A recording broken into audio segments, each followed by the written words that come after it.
Some scary shit. I've given this a lot of thought. I don't see any peaceful way to disarm America's whites.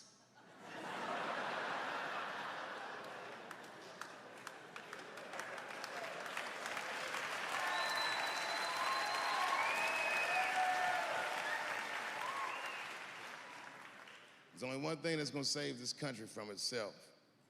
Same thing that always saves this country from itself, and that is African Americans. Right. And I know the question that a lot of y'all have in your minds is, should we do it? Yeah, fuck yeah, we should do it. Listen, no matter what they say or how they make you feel, remember, this is your country too. It is incumbent upon us to save our country. And you know what we have to do. This is a fucking election year. We gotta be serious. Every able-bodied African American must register for a legal firearm.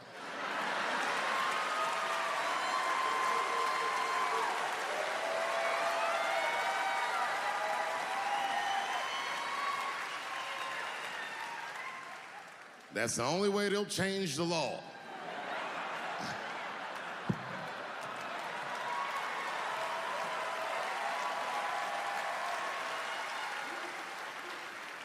I hate guns, personally. I can't stand them. Yeah, but I have several. I don't want them, but I feel like I need them. Don't forget where I live. I live in Ohio.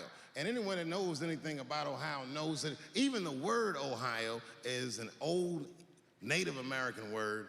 It means, literally, land of poor white people.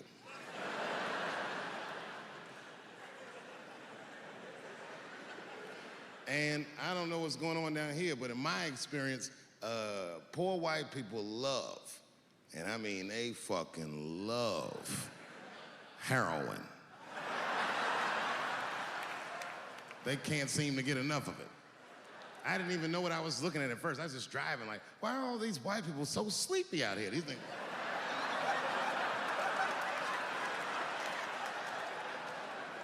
It's really bad. As a matter of fact, I was coming out of a nightclub the other night in Dayton, and I'd parked my car in the alley, and no one was out there. I didn't have no bodyguards or nothing. I was home. I figured everything was fine. And as soon as I opened my car door, all by myself, suddenly, one of these heroin-addicted whites just pops out of a trash can. It scared the shit out of me. I screamed, ah!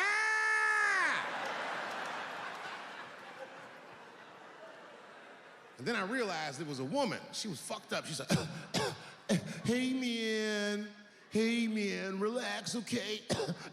I'm sick, all right? I need some drugs, man. Please, I'll suck your dick for $5, man. I was like, ugh. 2.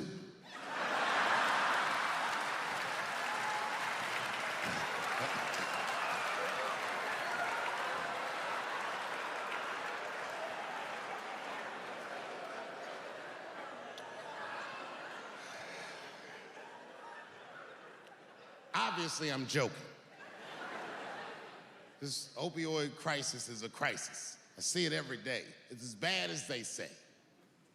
It's ruining lives, it's destroying families. Sadly, you know what it reminds me of, seeing it? It reminds me of us. These white folks look exactly like us during the crack epidemic. You know, it's really crazy to see. And all this shit they talk about on the news about how divided the nation is, I don't believe it. I feel like nowadays we're getting a real good look at each other. It's wild because I even have insight into how the white community must have felt watching the black community go through the scourge of crack. Because I don't care either. Hang in there, whites. Just say no. What's so hard about that?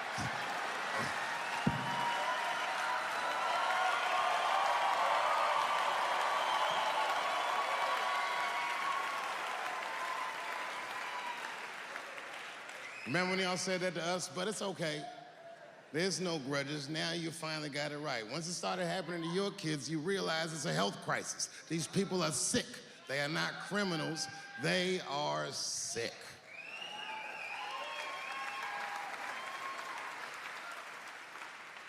Be that as it may, I'm armed to the teeth. First gun I bought was a 12-gauge shotgun. I didn't want the gun. Remember, though, I'd moved to a farm, and I was sitting there on the porch, and I see a white dude walking across my property, entitled, like he's supposed to be there. He had a rifle over his shoulder, too. Ain't that a bitch?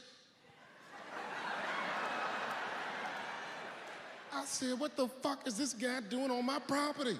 I was mad as shit, but I was unarmed. So I ended up just waving to this motherfucker like a bitch. I was just like,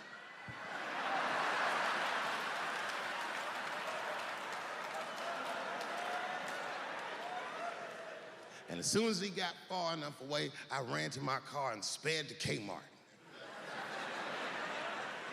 This is in a rural white area. And remember, I was nervous because the guy was on my property, I'm black, and I was sweaty. You know what I mean? And I ran to the gun counter, black and sweaty, sweating and black, and I looked up at the nigga, I was like, I look like a slave or something. I said, I need a gun immediately, like that. Just like that.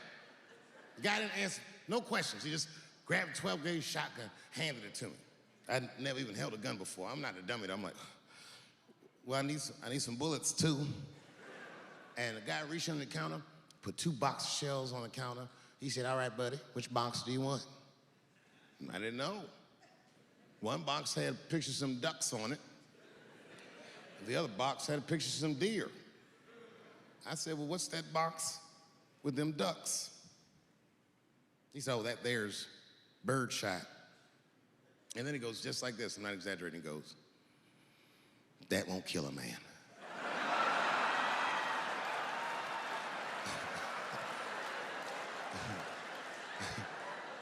He said, it'll just pepper him up nicely. I said, what the fuck?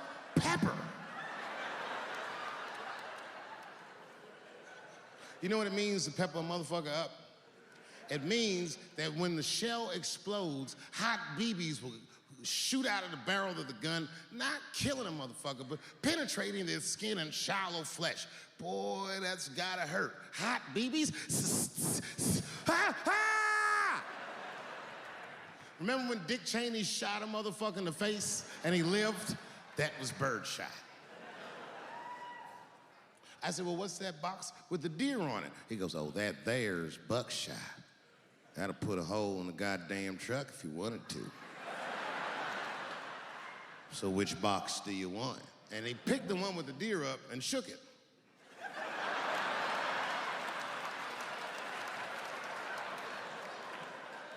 I thought he was trying to trick me. I was like, do you have a box with a picture of a white dude trespassing on it? Because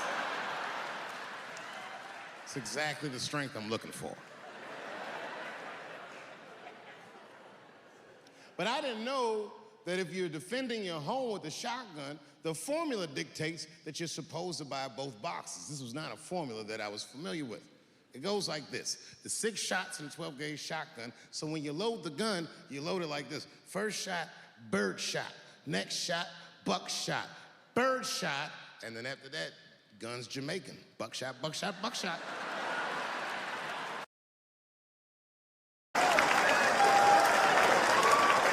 Kevin says, good night. The crowd goes crazy. And then everyone starts walking to his door and the lights come on.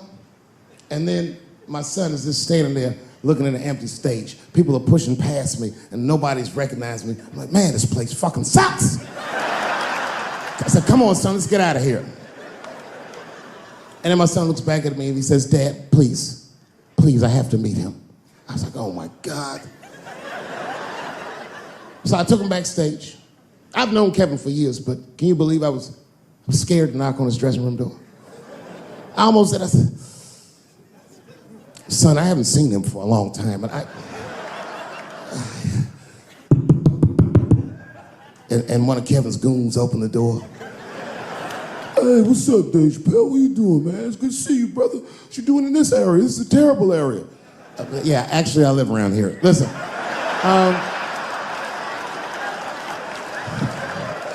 Is Kevin here? My son just wanted to meet him real quick. Well, I don't know, because Kevin's about to eat dinner. Just think Kevin came around the corner to see who it was. What? Oh, shit. What's up, Dave? Come on back. I was just about to have dinner. I don't know if you guys ate, but you're welcome to join me if you like. And then my son pushed past me some cold shit. He goes, actually, Mr. Hart, we haven't eaten in several hours.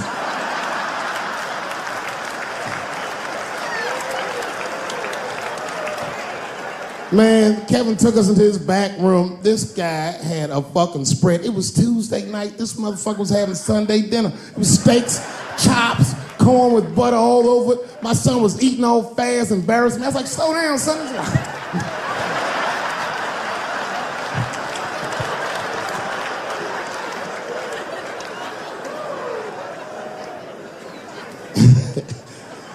Then I looked over in the corner and there was a box. Custom-made jerseys for the local team.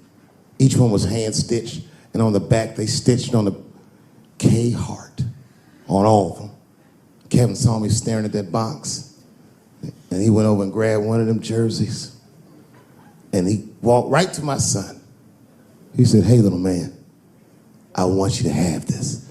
And my son was like, thanks, Mr. Hart. This is when I got mad. He goes, if your father ever makes you mad, put that on. And he walked out.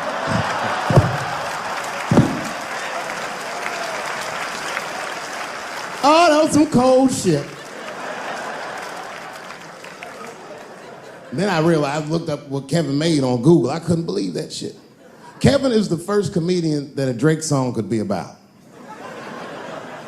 Kevin could walk around his house and sing All Me, and the whole song would still be true.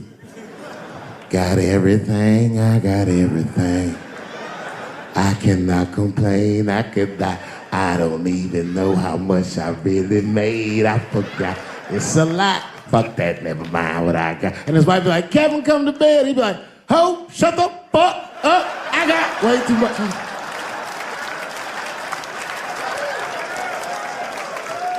You know how much money you have to tell a girl to shut the fuck up? I have quiet please money at best. I'd have to take a loan out for shut the fuck up. Shut the fuck up, that's Jay-Z money. And Beyonce got, no, you shut the fuck up.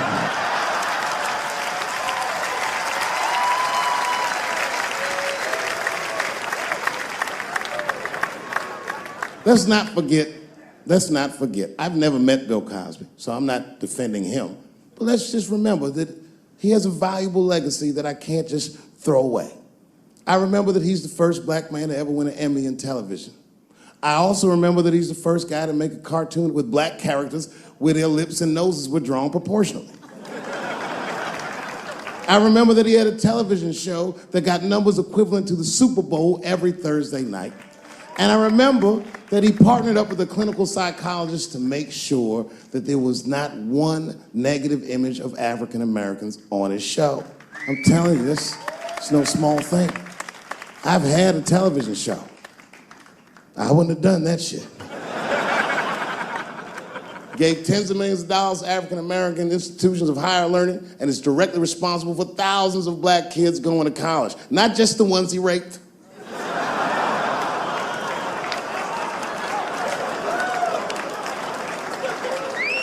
Here comes the kicker. You ready? Here's the fact that I heard but haven't confirmed. I heard that when Martin Luther King stood on the steps of the Lincoln Memorial and said he had a dream, he was speaking into a PA system that Bill Cosby paid for. Do you understand what I'm saying? The point is this.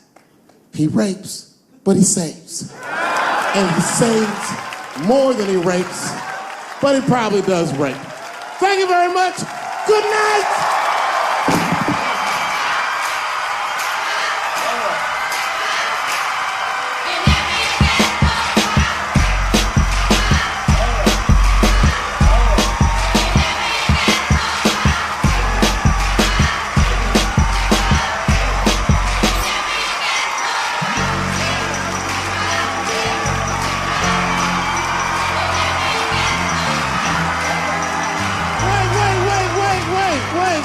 Wait, I forgot.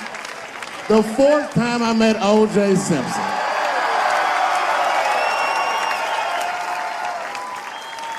The fourth time is not the funniest time, but it was the last time I'd see the juice. For some reason, I was at the Kentucky Derby. It's a very long story. This is right after I quit Chappelle's show in spectacular fashion. There was a party hosted by Michael Jordan, and every athlete I'd ever admired was in that room. Yes. And then I saw a familiar face by the bar, standing there, drinking alone. It was Chris Tucker. Now, you have to remember, at this time, we were both technically missing. And we went over and were talking with one another, and motherfuckers were amazed to see us together. Seeing me and Chris Tucker at that point would be like seeing Bigfoot riding a unicorn. You wouldn't believe that's what you were saying. And then, through all the gawkers, a familiar face pushed through the crowd. Here he was again, the Juice. He had his camera ready. He was like, Dave, Chris, good to see you guys. Hey, come on, guys, let's all get together for a picture. And at the same time, me and Chris were like, no. I can't do that. Sorry, Juice, my career's too flimsy to survive a picture with you. That's the end. Good night.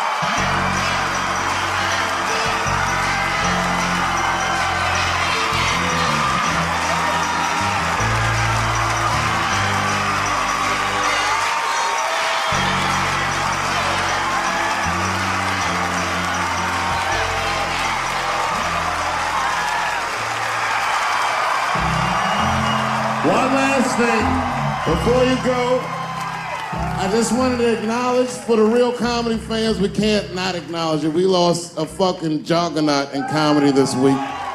So I'm just shouting out the family and friends of Gary Shandling. Much love to you guys.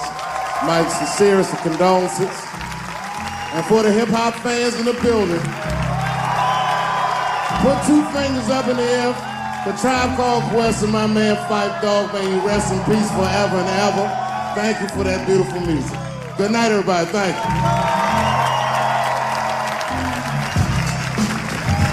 Right. I saw Obama on TV and said, oh, I'm voting for this nigga. I remember the day I voted for Obama. I voted in Ohio, and my vote matters in Ohio.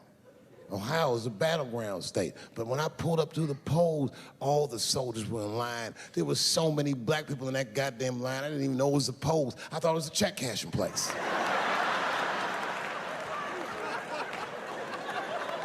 We were hugging each other, and old people were singing hymns and spirituals and shit.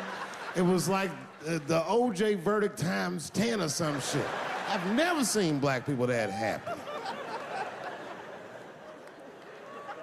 8 years later, I'm pulling up to the polls again. This time, I'm driving a brand new Porsche because the Obama years were very good to me.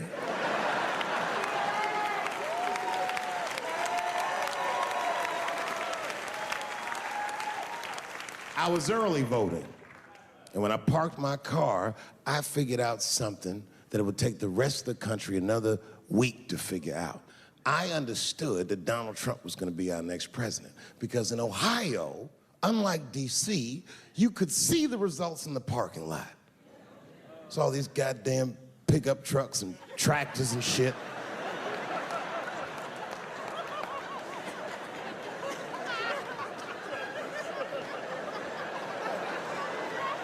And then I walked up and I saw a long, long line of dusty white people.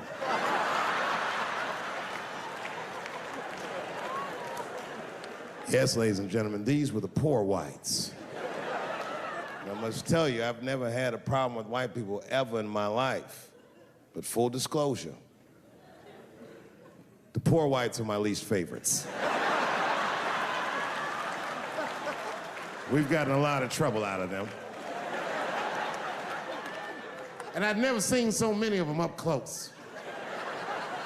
I looked them right in their coal-smeared faces. And to my surprise, you know what I didn't see? I didn't see one deplorable face in that group. I saw some angry faces and some determined faces, but they felt like decent folk. No, they did. In fact, I'm not even lying, and I didn't sound fucked up, but I felt sorry for them. I know the game now. I know that rich white people call poor white people trash. And the only reason I know that is because I made so much money last year, the rich whites told me they say it at a cocktail party.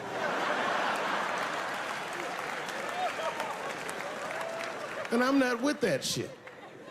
And I stood with them in line like all of us Americans are required to do in a democracy. Nobody skips the line to vote. And I listened to them.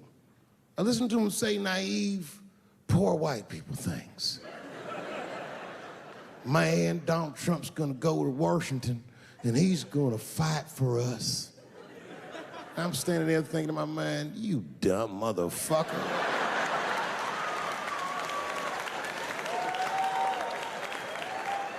You are poor. He's fighting for me.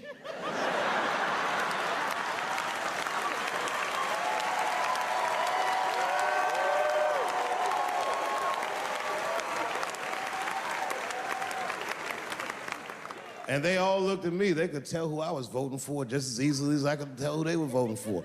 But do you guys know what we all had in common? Not one of us, not a single one of us, looked like we felt good about what we had to do in that booth. We were just doing our goddamn duty. Yes, I voted for Hillary Clinton. Of course I did.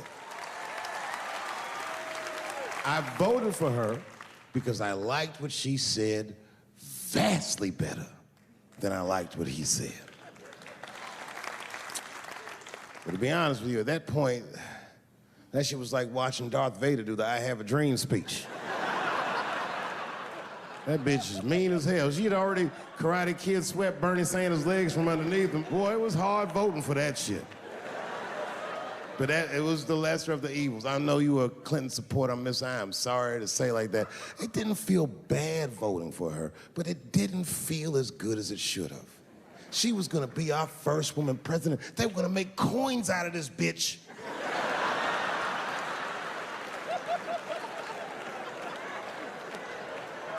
And somehow she just missed the dunk. Of course she should have beat him. Of course she should have beat him. You know what voting for her felt like? It was bittersweet. It felt like I was lucky enough to eat Halle Berry's pussy. And whilst I was doing so, she fucking farted in my face, man.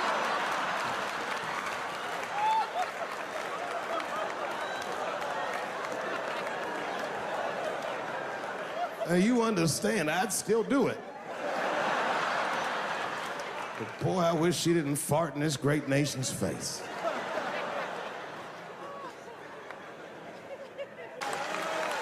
It really is. We've had presidents before that have done bad jobs, but this shit is worse than a bad job. It's scary to watch. Holy shit, it's like seeing a crack pipe in your Uber driver's passenger seat.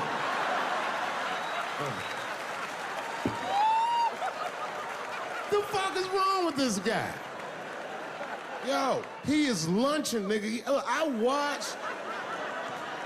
watched Donald Trump in a press conference, and this motherfucker had all the media gathered, and this nigga literally asked the media to their face to stop finding shit out. I was like, yo, this motherfucker is bugging. And then, I'm not even making this up, his lips started sweating. His lips. Have you ever seen a motherfucker's lip sweat? What the fuck is wrong with this nigga's lips? It's like if you're on a plane, right? You ever been on a plane? I get scared to fly. I do it all the time. I be scared on there. And sometimes the plane will hit turbulence. And then I get nervous. But I always look at the flight attendant, and she looks calm, and it makes me feel calm. But if that bitch's lips were sweating, terrifying. Like, yo, nigga, why are your lips sweating? What do you know?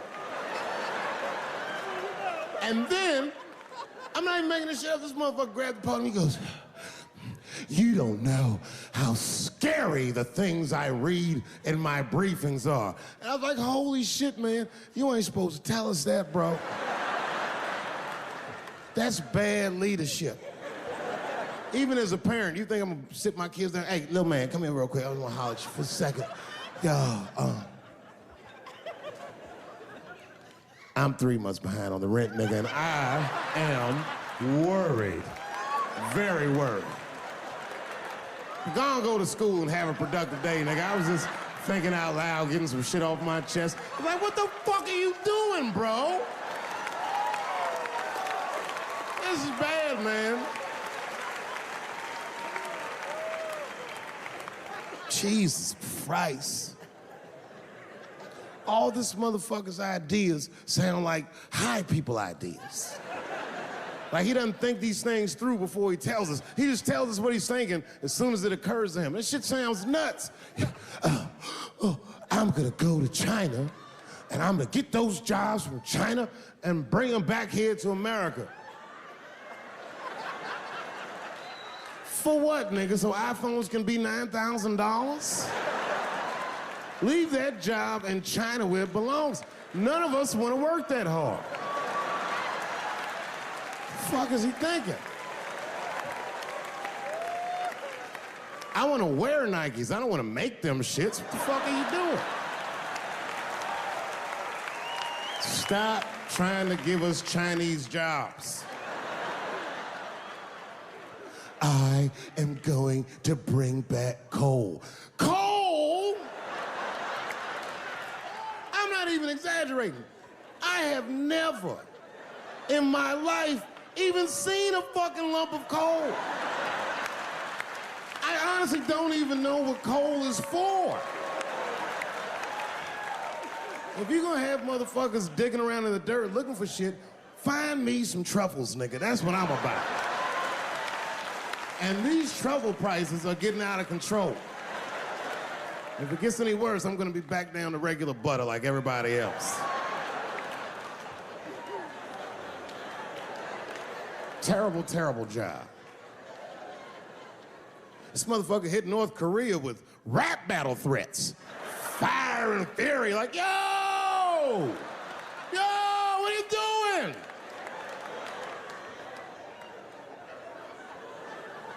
It's fucking Korea, man. Kim Jong-un is a scary motherfucker. He might be as crazy as Trump. Some scary shit. And if you one of them naive motherfuckers that thinks that a war with Korea is gonna be easy, then you don't play Call of Duty at 3 a.m. like I do. Because that's when the Koreans play. Fucking 8-year-old Korean kid took out my whole goddamn platoon last night.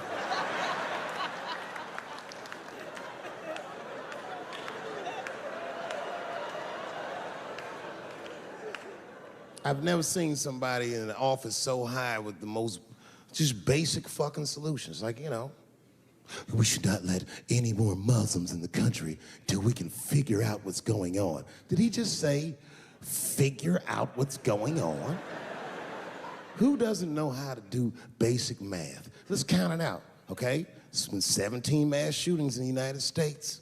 4 of them were done by Muslims. None of those 4 Muslims were from any of the 7 countries in your stupid ass original band.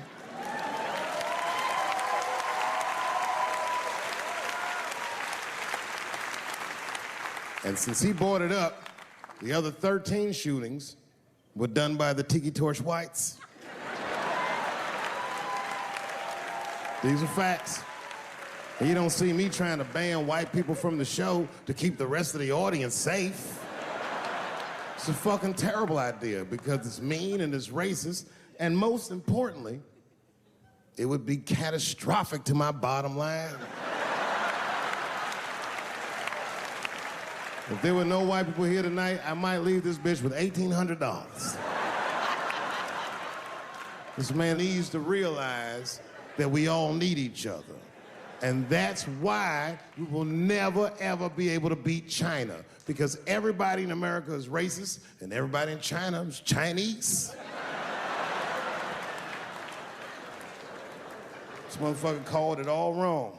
And don't believe the media either, because as all this shit is happening, the media is trying to make us believe that the extremities amongst us are the norms. We can disagree, that's fine. And most of us are keeping a cool head about this shit. You know what I mean? Americans generally respect one another's beliefs, even if they don't share those beliefs. I know I do. I respect everybody's beliefs except Amish people. Because they are the only ones that I can say clearly their God is wrong. The speed limit is 75 miles an hour in Ohio, and one lane of traffic is blocked by a goddamn horse and buggy. Nigga, your God is ridiculous. All the Amish people around my way know me too. Not from television, obviously. They know me from the streets. Because when I see them horse and buggies, I'll pull the Porsche over and talk to them. Ezekiel, are you sure that God doesn't want you to have any of this technology or this energy? Huh? Huh? I can't hear you, nigga. Let me turn this air conditioner off. What did you say? And them niggas be like, get away from me, ye. Ye tried to tempt me like the devil. Devil? Nah, bro, I'm trying to put you on to the game, Zeke. It's a big world out here, nigga. I just went 25 miles in 30 minutes. That's a day's journey for you. You don't even know what the weather's gonna be tomorrow, do you? I do. You don't even know that there's a valuable Pokemon right on your shoulder. Beep, ta-ta. Then I drive away. Huh? Oh, my vape pen? You want to hit my vape pen? Oh, sorry, nigga. I'm trying not to get herpes. My bad. I've been playing cat and mouse with herpes for 30 years now, but every night I go to the club, I'll be like, not tonight, herpes. No disrespect. I'm not saying you have herpes. I'm just saying 1 out of 5 people do. So let's just all be careful around this motherfucker and make sure that we leave with the lips we came with.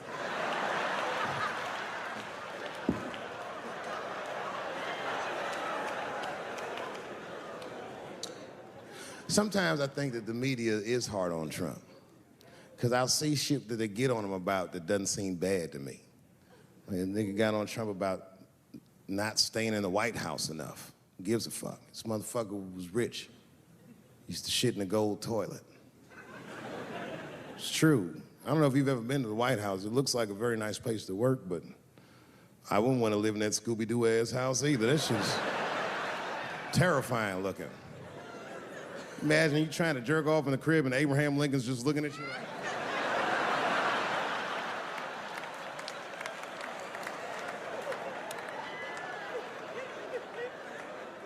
Shit, Bush didn't stay there either. He was rich too. He was like, fuck that, I'm going to my ranch in Texas. Obama was the first motherfucker to move into the White House like, this is a nice place.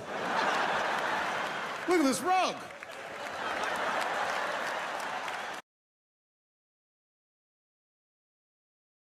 The courage that it takes as a performer and an artist to stand up for who you know you are, to take a chance on yourself, is just one more reason why we all just love and respect and admire this man.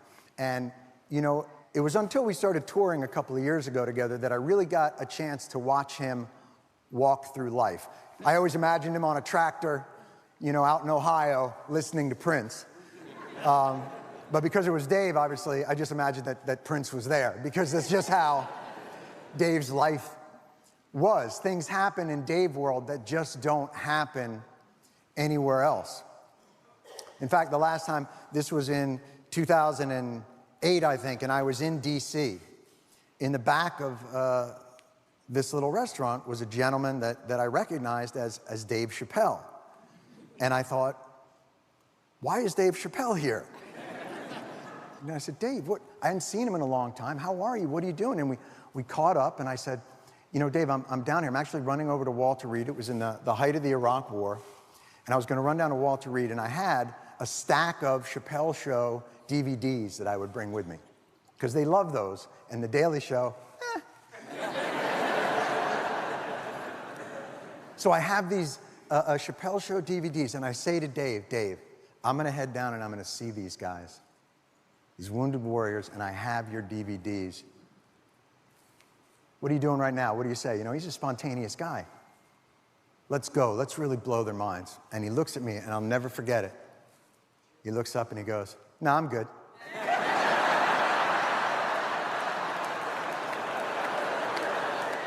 I respected that so much. I don't know of anybody who cares more deeply and anyone who gives less of a fuck.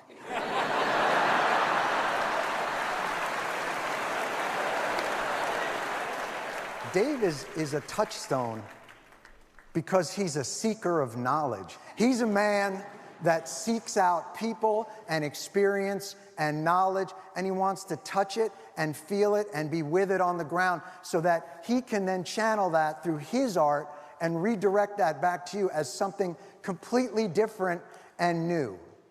I can only tell you this, there's only one person that can say, hey man, I need you, and I will be there no matter what, no matter where. And when he called me just recently and said, I need you, a week later, I stood with Dave on a stage in Dayton, Ohio, 100 feet from the site of one of the worst mass shootings in American history. And I watched this man help a city heal a wound born of violence and born of pain. But as we sat and we watched Stevie Wonder sing Masharim and the crowd going crazy and reclaiming their city, he turned to me on stage and he said, this is their memory now. This is their memory.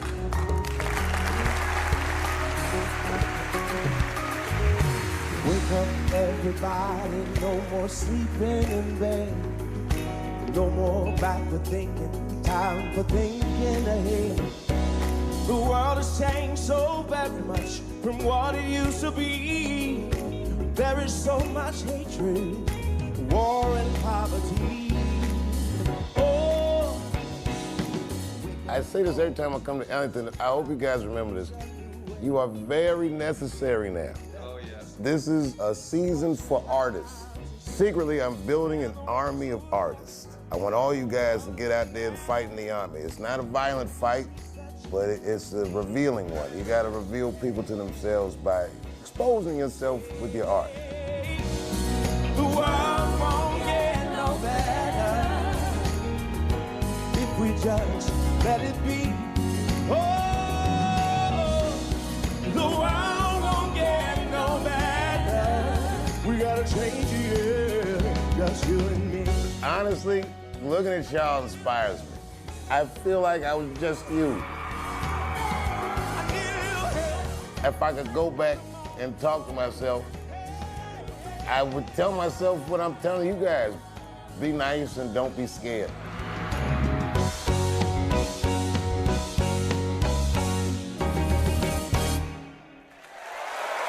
Thank you.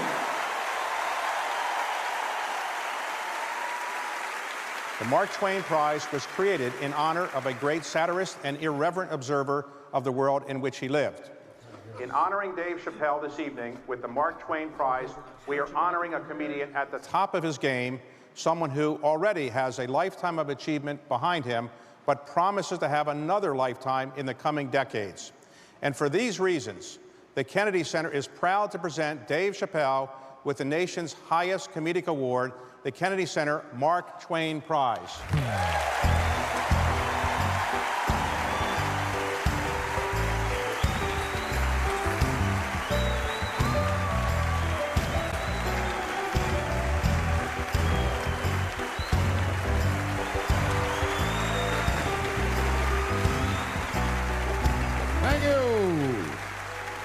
Thank you.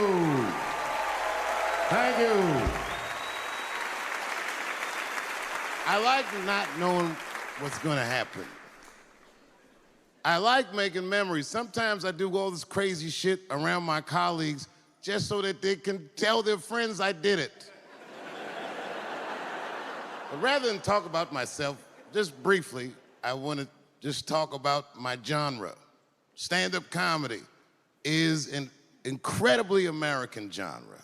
I don't think any other country could produce this many comedians. And unbeknownst to many people in this audience, I don't think there's opinion that it exists in this country that is not represented in a comedy club by somebody. Each and every one of you has a champion in the room. We watch you guys fight, but when we're together, we talk it out. I know comics that are very racist, and I watch them on stage, and everyone's laughing, and I'm like, that motherfucker means that shit. Don't get mad at them, don't hate them. We go upstairs and have a beer, and sometimes I even appreciate the artistry that they paint their racist opinions with. Man, it's not that serious. The First Amendment is first for a reason. The Second Amendment is just in case the first one doesn't work out.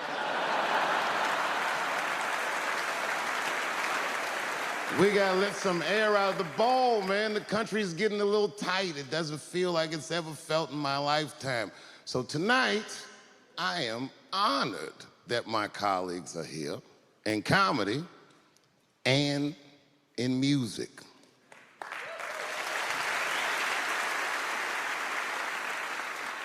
And I want everyone in America right now to look at me. Look at me smoking indoors. I didn't ask anybody, I just did it. What are they gonna do? Kick me out before I get the prize? No, nigga, this is called leverage.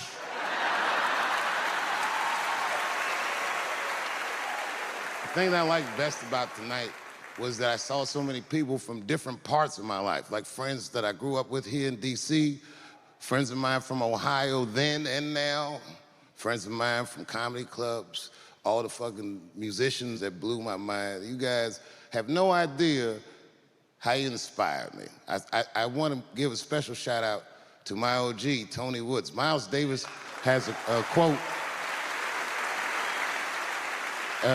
It's one of my favorite. Miles Davis said so much cool shit, but one of the things he said I always loved, he said, it took me years to learn how to play like myself.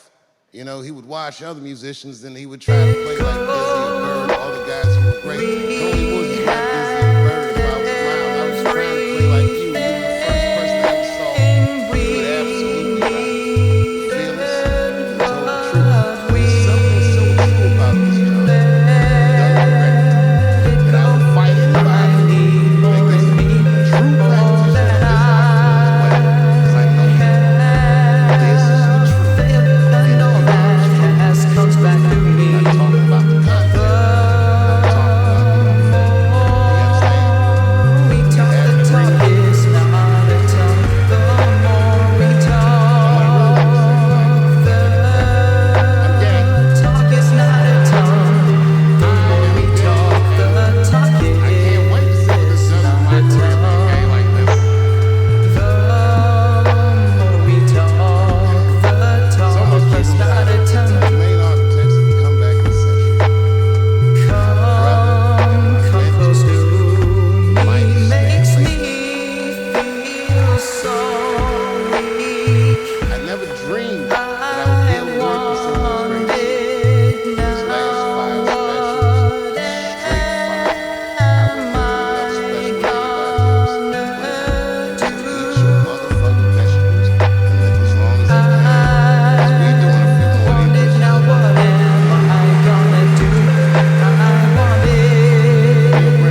14 years old, I was in nightclubs, mastering an adult world. It was terrifying. The crack epidemic was going on, and my mother would hear gunshots outside and be scared to death. Maybe it's my son. But early in my career, if you remember, Mom, you used to sit in the club with me. She'd do a full day of work. You'd be back there falling asleep, just waiting for me to go on. She would watch my show every night. Do you know how long that car ride is home?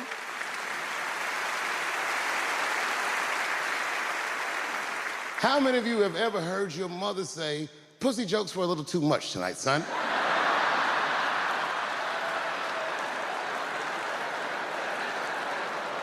I was a soft kid. I was sensitive, I'd cry easy, and I would be scared to fist fight. And my mother used to tell me this thing, I don't even know if you remember, but you said this to me more than once. You said, son, sometimes you have to be a lion so you can be the lamb you really are. I talk this shit like a lion.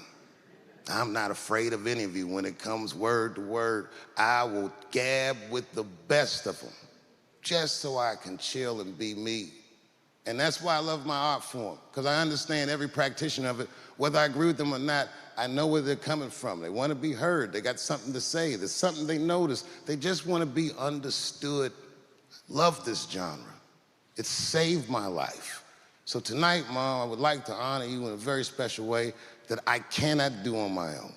But because now I'm a man with great and influential friends, I'd like to ask my man Thundercat to come out on the stage. Thundercat, the Mighty Most Def.